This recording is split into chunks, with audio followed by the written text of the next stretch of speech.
नमस्कार, आपके साथ मैं हूं साक्षी जोशी। सोने की चमक से चमकने वाला मुंबई का सोना कारोबार फीका पड़ गया है। गहनों के कारोबार पर नोटबंदी की जबरदस्त मार पड़ी है। शादियों के सीजन में भी दुकानें खाली पड़ी हैं। लोग सोना खरीदने से परहेज कर रहे हैं। शोरूम मालिकों और गहनों के बड़े कारोबारियों को तो कमाई का नुकसान हो रहा है, लेकिन गहनों की नक्काशी से जुड़े छोटे कामगारों की पूरी तरह कमर टूट गई है। उन्हें काम नहीं मिल रहा, उनके सामने रोजी रोटी का संकट पैदा हो गया है और यही कारण है कि नक्काशी के ये कारीगर बड़ी संख्या में मुंबई से पलायन कर रहे हैं।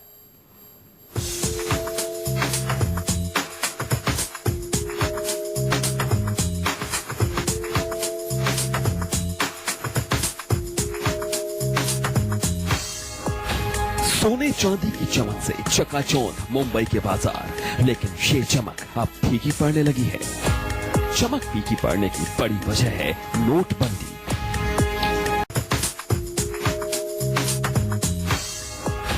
सोने चांदी की चमक से चकाचौंध मुंबई के बाजार, लेकिन ये चमक अब फीकी पड़ने लगी है। चमक फीकी पड़ने की बड़ी वजह है नोटबंदी। सपनों के शहर मुंबई में हर कोई आता है रोजी रोटी कमाने के लिए। सोने चांदी के गहनों की नक्काशी करने वाले ये कारीगर भी अपने इसी सपने के साथ मुंबई आए थे, लेकिन सरकार के नोटबंदी के फैसले से इनकी रोजी रोटी पर जबरदस्त अटैक हुआ। सोने के इन बाजारों में गहनों की नक्काशी के कारोबार पर बंगाली लोगों का परंपरागत कब्जा है।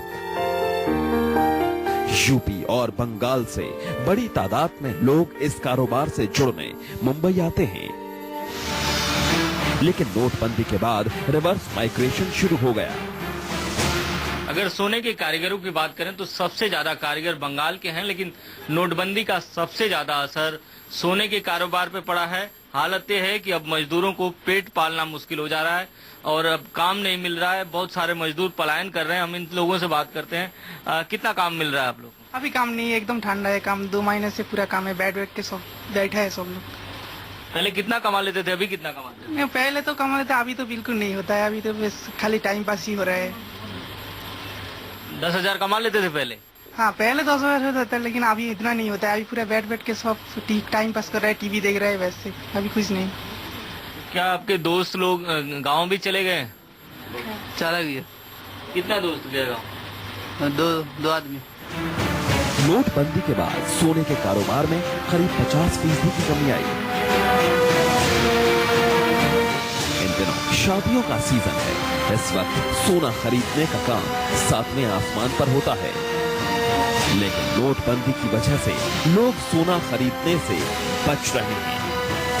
इस समय शादियों का पीरियड होने के बावजूद भी लोगों के पास में पैसे नहीं है, करेंसी नहीं है। सरकार ने कहा सब पैसा डिपॉजिट कर दो और सरकार ने करीबन 13 लाख करोड़ रुपया डिपॉजिट करवा दिया है। तो ये सब देखते हुए अगर पैसा नहीं है तो नई बाइंग तो आएगी नहीं। इस समय थोड़ा बहुत शादियों का जो कारण बनाया मुद्दा, उसके लिए रिसाइकल गुड, यानी जो लोग अपना पुराना सोना है लेके आ रहे हैं और अपना नया सोना बना के लेबर चार्ज लेके अपना काम नहीं कर रहे। उसी साथ साथ लोगों ने जो इन्वेस्ट गोल्ड किया था, जो पुराना सोना इन्वेस्टमेंट किया था कि नया प्योर गोल्ड है 34 कैरेट का, वो सोना लेके आ रहे हैं, अपना दागिना बनवा रहे हैं। अपने यहाँ पे एक व्यवहार है कि शादियों में सोना बच्ची के साथ देना एक स्त्री धन माना जाता है, इसीलिए कुछ न कुछ लोग दे के अपना काम चला रहे हैं। लेकिन अभी जो पोजीशन है वैसा बिल्कुल नहीं है लोगों के पास में, तो इसकी वजह से मामला बिल्कुल अटका हुआ है।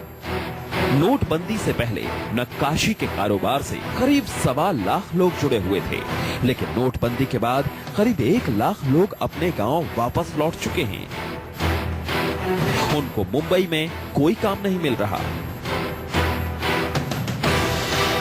आप बताइए क्या इफेक्ट है नोटबंदी के बाद इस कारोबार पे? ये 8 तारीख का जब नोटबंदी हुआ उसके बाद सबसे ज्यादा असर हमारा जो ये ज्वेलरी इंडस्ट्री में गिरा है और ये एकदम ठप सा गया है। और इसके कारण अभी ये पिछले 2 महीने से हमारा जो ग्रास रूट लेवल के जो कारीगर है, जिसका रोजाना काम करना, रोज इनकम करना, रोज वो इनकम से उसका घर चलाना, गांव में भेजना, ये सब पूरा तरीके से एकदम बंद हो गया है।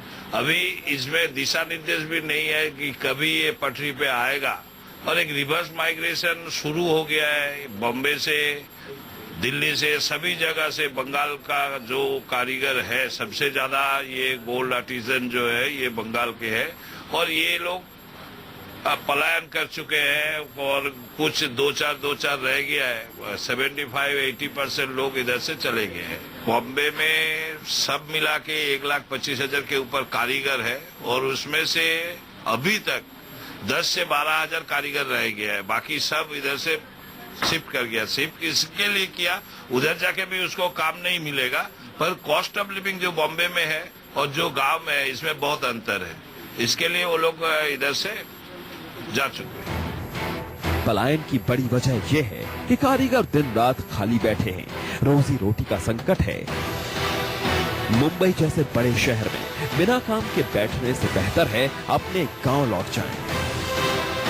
यहाँ नोटबंदी से पहले 10 कारीगर काम करते थे, वहां सिर्फ 4 आदमी रह गए हैं। एक मजदूर करीब 12 से 15,000 रुपए कमाता था। नोटबंदी के बाद ये कमाई सिर्फ 4,000 रुपए रह गई। पहले आप कितना कमाते थे, आपके साथ कितने लोग काम करते थे और अभी कितने लोग काम करते हैं? मेरे साथ 10 आदमी काम करता है, अभी तो 4 आदमी काम कर रहा है, तो काम तो नहीं है, क्या करें। कितना कमा लेते हो? पहले तो 10,000 कमा लेता है, अभी तो 4,000 ही नहीं मिल रहा है, तो क्या करें। आपके पीछे कितना परिवार है?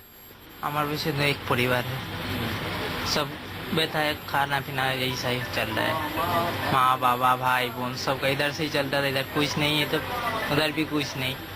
तो अभी कैसे, क्या हालत है? अभी ऐसा ही करके, नहीं तो गांव में चला जाना पड़ेगा, गांव में जाके खेती बाड़ी कुछ करना पड़ेगा, नहीं तो इधर। इस समय मार्केट में स्लो डाउन शुरू हो गया है। सोने के गहनों की डिमांड न के बराबर है और शहर में रहने का खर्च उतना ही है। सोने का भाव लगातार घट रहा है। सोना 25,000 तक आ सकता है। गहने के शोरूम मालिक किसी तरह अपने वर्करों का सिर्फ खाने और रहने का बंदोबस्त ही कर पा रहे हैं। कारीगरों का मसला देखा जाए तो कारीगर एक छोटा सा कारखाना रहा तो उसमें 15 से 20 कारीगर काम करते हैं। इस समय कारीगरों की ये पोजीशन है कि वो सिर्फ 2 से 3 आदमी या 4 आदमी से काम चला रहे 15 आदमियों की जगह में। और उसका मुख्य मुद्दा यह है कि कारीगर का जो सिस्टम रहता है, कारीगर 7 दिन काम करता है, उसको 15 आदमी अगर उस पर काम करते तो 70 से 80,000 रुपए की मजदूरी करता है। लेकिन आज की तारीख में जब हमारे पास ही मिनिमम 25-30 हजार रुपया बैंक से विड्रॉ करते हैं तो हम हमारे स्टाफ को देवे, तो हम कारीगर को कहाँ देवे। और नहीं सामने हमारे पास में कुछ काम भी है तो काम होने की वजह नहीं होने की वजह से हम इस समय नहीं उनको पेमेंट दे पा रहे हैं, नहीं कारीगर के पास काम है और इसकी वजह से पूरा मामला अटका हुआ है। मुंबई में गहनों के कई बड़े बाजार हैं। झावेरी बाजार, धुलेश्वर, कलबा देवी, मजगांव, अंधेरी, घाटकोपर, गोरेगांव, मलाड़ में छोटे छोटे कमरों में बैठकर ये कारीगर काम करते हैं। लेकिन नोटबंदी ने गहनों के कारोबार पर ऐसा असर डाला कि ये छोटे कारीगर खाली हो गए। इनके सामने रोजी रोटी का बड़ा संकट पैदा हो गया। इंद्रजीत सिंह, न्यूज़ 24, मुंबई।